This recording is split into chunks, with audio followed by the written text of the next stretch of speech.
Le silence était écrasant. Pas un murmure, pas un souffle. Seule la tension flottait dans l'air, comme une tempête invisible prête à éclater. Et puis, un geste. Un mouvement presque imperceptible. Un siège qui se vide. Puis, un autre. Et encore un autre. Jusqu'à ce que l'on comprenne l'ampleur du spectacle. 193 délégations, chacune représentant un pays, chacune un message, avaient tourné le dos. Toutes. Un chiffre inimaginable, qui dépasse la logique, qui défie la politique et qui frappe droit au cœur de l'âme. Hier, à l'ONU, le discours de Netanyahou n'a pas seulement été ignoré. Il a été rejeté avec un silence plus assourdissant que n'importe quel cri. Mais pourquoi ? Pourquoi le monde entier a-t-il choisi de se lever et de partir ? Comme si cette seule voix incarnait l'oppression, l'arrogance ou l'injustice. Ce n'était pas un geste théâtral, ni une manœuvre politique anodine. C'était un signal. Un avertissement silencieux mais universel. Il existe des limites à ce que l'humanité peut accepter. Et quand ces limites sont franchies, le monde, dans un accord tacite, se lève pour dire non. Et là, sous nos yeux, quelque chose de plus profond se dévoile. Ce moment n'est pas seulement un affront politique ou diplomatique. C'est un miroir. Un miroir qui reflète notre propre capacité à choisir la vérité plutôt que le confort, la justice plutôt que la peur, la lumière plutôt que l'obscurité. Car lorsque 193 nations disent non d'un même souffle, ce n'est plus une question de politique. C'est une leçon spirituelle, une révélation silencieuse. La conscience collective a encore le pouvoir de s'éveiller, de résister et de rappeler à chacun que l'arrogance et l'injustice ne sont jamais invincibles. Dans cette salle vide, dans ce silence qui résonne encore à travers les écrans du monde entier, il y a un message universel. Un message qui dépasse les frontières, qui transcende les conflits et qui nous interpelle tous. La vérité et la justice finissent toujours par se faire entendre. Même dans les lieux les plus puissants de la planète, même face à ceux qui pensent dominer le monde. Et maintenant, nous devons nous demander, sommes-nous prêts à écouter ce message, à le laisser éclairer notre propre vie ? Le hall de l'ONU, d'ordinaire vibrant de débats et de discussions diplomatiques, ressemblait à un théâtre figé dans le temps. Les lumières fluorescentes reflétaient des rangées interminables de sièges vides et l'atmosphère était chargée d'une tension presque palpable. Les caméras captivaient chaque geste, chaque mouvement hésitant des délégations, mais ce qui se déroulait devant elles semblait irréel, presque théâtral. Les représentants des nations se levaient laissant derrière eux leurs chaises comme des coquilles abandonnées, témoins silencieux de ce qui venait de se produire. À mesure que les sièges se vidaient, une sensation étrange s'installait. Un souffle invisible, comme un vent de jugement, balayait la salle. Le silence était total, lourd, presque sacré. Aucun murmure ne venait rompre ce moment. Même les leaders les plus influents, ceux qui dictent souvent le cours du monde, semblaient figés, paralysés par la gravité de l'instant.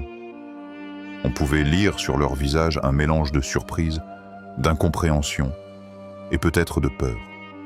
Jamais l'ONU n'avait été témoin d'une telle scène. C'était comme si, en un geste collectif, le monde venait de rappeler à tous que personne, pas même les puissants, n'échappe aux conséquences de ses actes. Ce moment restera gravé dans l'histoire. Il n'était pas seulement politique, il était symbolique, presque spirituel. Les sièges vides racontaient une histoire silencieuse, mais puissante. Celle de la vérité qui se dresse contre l'arrogance, de la conscience collective qui refuse de fermer les yeux. Chaque chaise vide était un message envoyé à travers le temps et l'espace.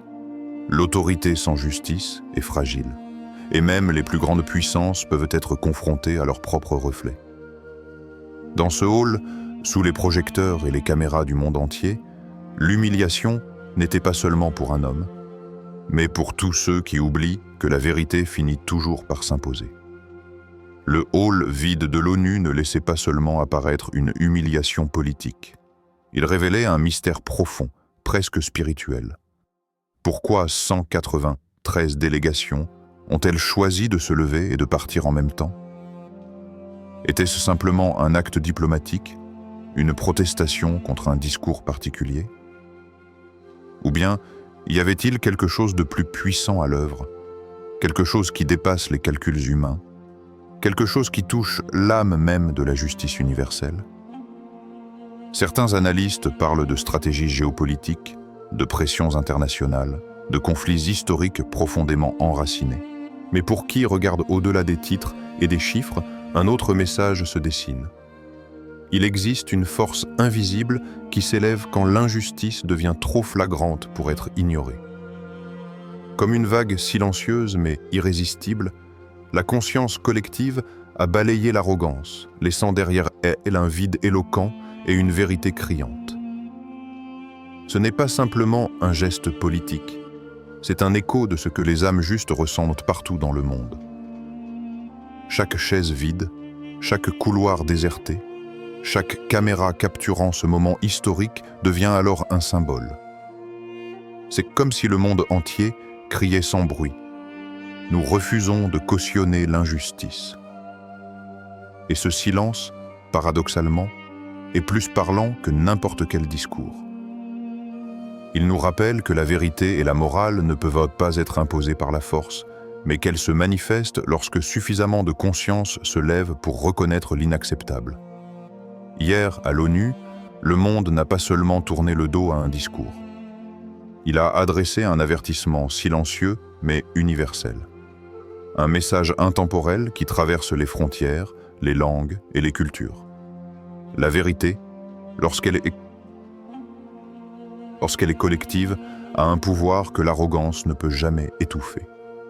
Et pour ceux qui savaient écouter, ce moment n'était pas seulement un événement politique, c'était une leçon spirituelle, une invitation à éveiller sa propre conscience face à l'injustice. Le rebondissement inattendu. Le spectacle qui s'est déroulé à l'ONU hier n'était pas seulement historique, il était presque cinématographique dans son intensité. À première vue, on aurait pu croire à un simple acte diplomatique, un geste calculé dans l'ombre des négociations et des alliances. Mais à mesure que les rangées se vidaient, la réalité est devenue claire. Ce n'était pas un simple geste. Chaque mouvement, chaque chaise abandonnée, chaque pas hors de la salle portait un message invisible mais dévastateur. Un message qui résonnait plus fort que n'importe quelle déclaration officielle. Chaque délégation qui se levait envoyait un signal silencieux mais inébranlable à tous les dirigeants du monde. La vérité et la justice ont encore le pouvoir de vaincre l'arrogance et l'ego.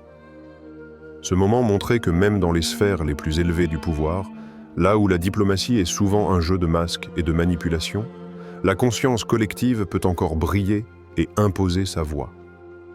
C'était un rappel brutal mais nécessaire. Personne, pas même un dirigeant puissant, n'est au-dessus de l'éthique universelle et du jugement de l'histoire. Et ce qui est fascinant, c'est que ce signal silencieux n'avait pas besoin de mots pour frapper les esprits. Les caméras, les observateurs, le monde entier ont pu ressentir l'intensité de ce geste. Il ne s'agissait pas seulement d'une salle vide, mais d'une déclaration mondiale. L'oppression, la domination et le mensonge ne peuvent jamais supplanter la conscience collective éveillée. Ce rebondissement inattendu a transformé ce moment en un symbole universel.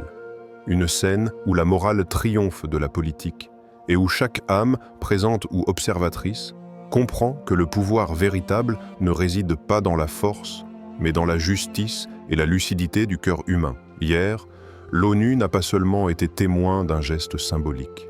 Elle a été le théâtre d'une leçon universelle, un rappel dramatique mais essentiel. Même au sommet du monde, la vérité peut se lever et éclipser les puissants. Arrêtons-nous un instant et contemplons la profondeur de ce qui s'est passé. Ce n'était pas simplement une salle vide, ni un geste politique parmi d'autres. C'était un symbole vivant, un rappel silencieux mais puissant que la vérité et la justice ne dépendent pas des titres, des pouvoirs ou des alliances. Allah nous enseigne que la lumière de la vérité éclaire les cœurs et que l'injustice, aussi bien cachée soit-elle, finit toujours par se révéler.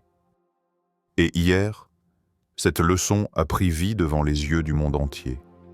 Voir 193 délégations se lever en silence et quitter la salle, c'est observer une manifestation concrète de cette justice universelle. Chaque mouvement semblait murmurer. La vérité, la morale et la conscience collective surpassent l'arrogance humaine. Ce moment nous rappelle que la justice divine ne se limite pas aux sphères célestes. Elle se manifeste ici-bas, dans nos choix, dans nos actions, dans la manière dont nous nous tenons face à l'injustice. Chaque décision courageuse, chaque refus de fermer les yeux contribue à cette lumière qui éclaire l'humanité. Il y a quelque chose de profondément spirituel dans cette scène. La conscience collective du monde a transcendé les rivalités, les égos et les calculs politiques. Elle a choisi de s'élever pour défendre ce qui est juste. Et cela nous interpelle individuellement. Comment réagissons-nous lorsque nous sommes confrontés à l'injustice dans notre propre vie? Sommes-nous capables de rester debout, même lorsque tout semble silencieux autour de nous? Hier, l'ONU n'était pas seulement un lieu de débat et de diplomatie, elle est devenue le miroir de notre propre responsabilité spirituelle. Elle nous rappelle que chaque action compte, que chaque voix, même silencieuse, a le pouvoir d'influencer le cours de la justice et de la vérité. Et dans ce silence collectif, il y a un appel à l'éveil, à la réflexion profonde sur notre rôle dans le monde et sur la manière dont nous pouvons incarner la justice divine dans notre quotidien. Et maintenant, posons-nous la question essentielle. Que ferons-nous face à l'injustice dans notre propre vie? Hier, 193 délégations ont quitté la salle de l'ONU, chacune envoyant un message puissant sans prononcer un mot. Mais nous, ici et maintenant, dans nos vies ordinaires, avons-nous le courage de faire la même chose? Avons-nous la force de dire non, de nous lever, de résister aux mensonges et à l'oppression, même lorsque tout semble contre nous? Chaque choix, chaque geste, même petit, a un impact que nous ne mesurons pas toujours. Une parole juste, un acte honnête, un refus de cautionner l'injustice peut être un phare dans l'obscurité. Comme ces délégations, notre conscience éveillée devient une lumière capable de guider d'autres cœurs perdus vers la vérité. Et si nous fermons les yeux, si nous restons passifs, nous contribuons à l'ombre. Mais si nous choisissons la lumière, chaque action, chaque mot, chaque décision devient une arme silencieuse mais invincible contre l'arrogance et l'injustice. Imaginez le pouvoir collectif si chacun d'entre nous décidait de rester debout, même dans les situations les plus difficiles. Le monde pourrait changer non pas par la force brute, mais par la conscience éveillée de ceux qui osent dire non à l'inacceptable. Ce que nous voyons à l'ONU n'est pas seulement un événement diplomatique, c'est un modèle. Une leçon dramatique, mais claire. La justice et la vérité ne sont jamais perdues, tant que des êtres humains refusent de fermer les yeux et de céder au confort de l'indifférence. Alors, la question brûlante reste, serons-nous spectateurs ou acteurs? Sommes-nous prêts à incarner cette lumière dans notre quotidien, à devenir cette conscience qui refuse de se taire?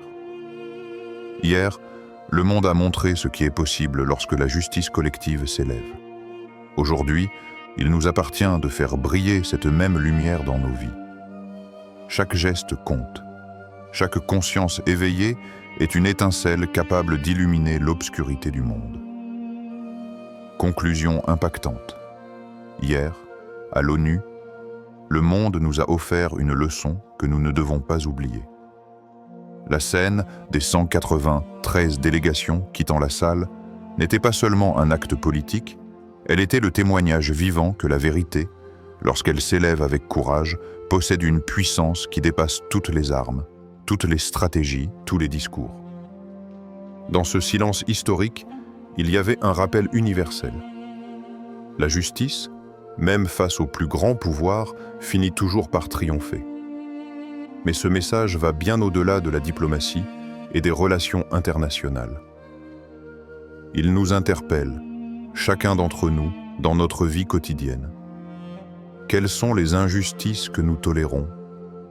Quelle vérité choisissons-nous de fermer les yeux? Allah voit chaque acte, chaque pensée, chaque intention. Et si la justice divine est certaine, elle s'accompagne toujours de la responsabilité de nos choix ici-bas. Chaque parole sincère, chaque geste juste, chaque refus de participer à l'injustice devient une lumière dans l'obscurité. Nous sommes appelés à devenir des porteurs de lumière. Même lorsque les obstacles semblent insurmontables, lorsque le monde paraît s'éteindre autour de nous, nos actions peuvent éveiller les consciences, inspirer le courage et semer la justice. L'exemple des délégations qui se sont levées à l'ONU nous montre que même un geste silencieux peut résonner à travers le monde et changer le cours des choses. Aujourd'hui, cette leçon nous appartient. Il ne s'agit pas seulement d'observer, mais de participer activement à l'éveil de la conscience collective. Soyons les témoins vivants de la vérité, les artisans de la justice et les porteurs de lumière dans nos communautés. Car même dans les moments les plus sombres, la justice divine et la vérité continueront de briller, et chaque âme éveillée contribuera à illuminer le monde pour les générations à venir.